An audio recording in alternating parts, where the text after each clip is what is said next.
Hi guys, welcome back to my channel. So yun guys, nandito kami ngayon sa San Nicolas, Pangasinan. So ngayon guys, ito yung gagawin naming bubong. So yun guys pala, ito yung gagawin naming bubong. So bali ito, ang sukat niya ay 9 by 10.30 meters yung haba. So bali Korean type din ang magiging design nito. So bali kahapon dumating na yung mga materials natin, lahat kompleto na yan. So ang gagamitin natin pinaka-rafter 2x4 by 1/4 28 kilos. So yan, pinapinturahan natin siya ng epoxy gray primer. So bali ito lang yung pipinturahan namin kasi yung mga gamitin, mga tubular ng zipper rims, mga gawin na yun. Pero 10 rafter lang yung ilalagay natin kasi nakadivide na ito guys. Ayan, nakadivide na, bali 2.40 cm yung spacing ang mga rafter nya. So bali okay lang naman siya kasi tubular yung gagamitin natin na pamakuan. Yung imbis na zipper lens, tubular yung gagamitin. So matibay yun guys. Bali tubular na 2x3 by 1.2. Kahit malalayo yung spacing niya kasi matibay yun kasi nga tubular siya. So kasi ito yung nakadivide na spacing ng mga rafter nila, yung mga kilo. So bali ito yun guys yung gagamitin natin pamakuan, 2x3 by 1.2. pero okay siya guys, makapal siya. Ayan, mura nyo lang nakuha ito. So bali 34 pieces lahat yan na pag nagdugtong. So ayan, dinudugtong na nila. Bali 34 pieces yung nagagamit. Siyempre gagamit din tayo ng mga angle bar 316 by 1 and 1/2. And guys, yung gagamitin natin angle bar para sa mga brace ng mga sanepa. Bali ito rin yung mga zipper lens natin, yung mga pang sanepa natin. Bali ang gagamitin natin pang sanepa 2x8 by 1.5 yung fascia board natin. So maganda, makapal. 11 pieces ito yung magagamit natin na pang fascia board. 11 pieces siya. Ang yero natin, so bali 24 pieces yan. Kahit anong sukat nyan, bali 24 pieces yung magagamit nyo na piraso. Kasi nga, 10.30 meters siya. So bali ang gutter natin, 18 cut. Yan, 18 cut yung gutter nila.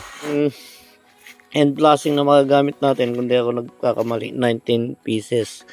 At yung pinaka wall blasting natin, bali 18 cut din yun yung end blasting natin. So bali yan, yung wall blasting natin, bali 6 pieces yan sa bali 12, para hindi siya lumundo kasi masyado siyang mahaba, 7 meters. Kahit makapal kasi yung channel bar natin, may possibility kasi na lumundo siya ng konti dahil masyado siyang mahaba. So yun, nilagyan natin ng brace. So yung pangibabaw na rafter hindi na natin nilagyan kasi maigsi lang siya guys. Halos hindi gagalaw yun kasi matibay, maigsi lang naman. So ito nilagyan natin para pinaka-support niya, para hindi siya lumundo kasi masyado siyang mahaba. Yan. So yan, pinapinturahan na rin natin na gray primer.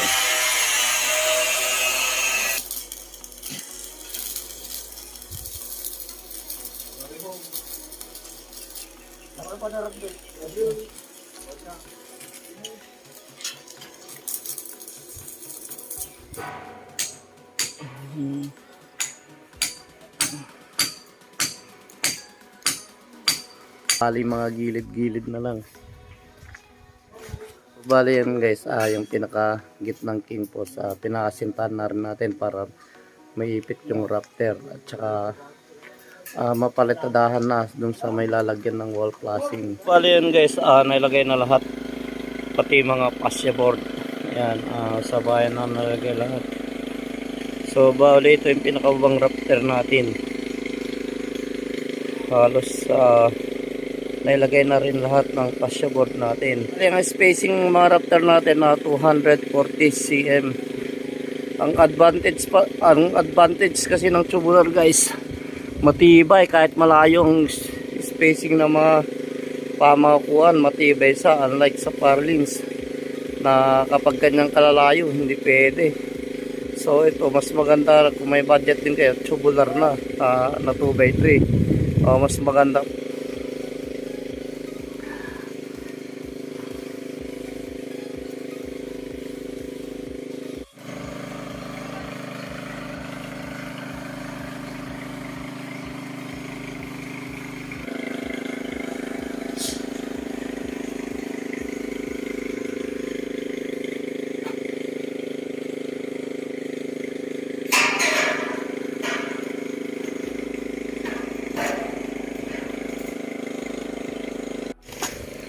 Bali ito yung pinakalikod ng kabayan guys. Ayan. So bali yung mga gilid-gilid na yan pinalalagyan natin ng mga kalo o semento para may mahigpit ng mga pamukuan 2x3. Yan, nandun pati yung sa may biga na yung rafter natin na channel bar at sintahan natin para maipit din, pero naka welding na lahat yun guys sa mga nakaabang na bakal. So bali yung pinapinturahan na rin natin yung mga nagweldingan. Ito yung sa may pinakabang rafter. So kung mapapansin nyo guys, malayo yung spacing ng mga channel bar. Bali nilagyan pa natin ng tugod dun guys, dyan sa may biga na yan. Sininsilan natin yan, tapos binelding natin yan, nilagyan natin ng angle bar, tapos sisimentuhin yan, pinaka support pa yan na magpapatibay kasi masyado siyang mahaba. So ayan, nilagay lang ng mga kasama namin kasi paggabi yan ang tinutulugan namin. So ito yung sa mga bandang may kwarto.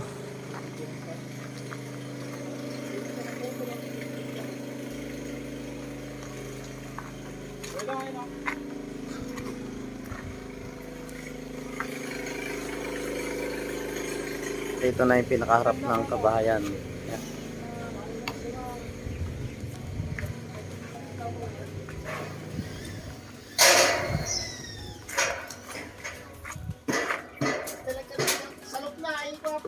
So yan, po. Maingay yung mga kasama natin. Maingay.